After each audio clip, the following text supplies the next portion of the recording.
ഓഫീസിലെത്തിയപ്പോഴാണ് guys അറിഞ്ഞത് വണ്ടിയിൽ ഇനി ഒരു തുള്ളി പെട്രോൾ ഇല്ല. ഇനി ഞാൻ അങ്ങോട്ട് വണ്ടി എടുത്തു കഴിഞ്ഞാൽ ഉറപ്പായിട്ടും വണ്ടി ഓഫായി പോകും. അപ്പോൾ അതുകൊണ്ട് ദുബായിലായതുകൊണ്ട് പക്ഷെ ഒരു സമാധാനമുണ്ട്, നമുക്ക് കാഫ് വിളിച്ചു കഴിഞ്ഞാൽ ദുബായിൽ പെട്രോൾ നമ്മുടെ അടുത്തേക്ക് ഓടി വരും. അപ്പോൾ അതുകൊണ്ട് ഞാൻ കാഫ് വിളിക്കാൻ പോവാണ്. അതിൻ്റെ വീഡിയോസ് നിങ്ങൾക്ക് ഞാൻ കാണിച്ചു തരാം.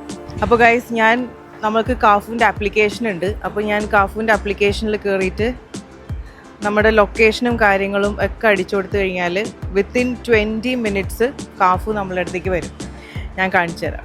അങ്ങനെ ഗായ്സ്, എനിക്ക് കാഫുവിൻ്റെ കോള് വന്നു. അവർ പറയുന്നത് 5 മിനിറ്റിനുള്ളിൽ എൻ്റെ അടുത്തേക്ക് എത്തും എന്ന്. സത്യം പറഞ്ഞാൽ 20 മിനിറ്റ് ഒന്നും എടുത്തില്ല കേട്ടോ, വെറും 15 മിനിറ്റിൽ കാഫു എൻ്റെ അടുത്തേക്ക് എത്തി. ഇതാ വരുന്നത് കണ്ടോ. അങ്ങനെ കാഫുവിന് ഞാൻ വണ്ടി കിടക്കുന്ന ലൊക്കേഷനൊക്കെ കാണിച്ചു കൊടുത്ത് കാഫു നേരെ വണ്ടിയുടെ അടുത്ത് കൊണ്ടുപോയി പാർക്ക് ചെയ്തു. ഇനി നമ്മൾ വണ്ടിയിൽ പെട്രോൾ അടിക്കാൻ വേണ്ടിയിട്ട് പോവാണ്.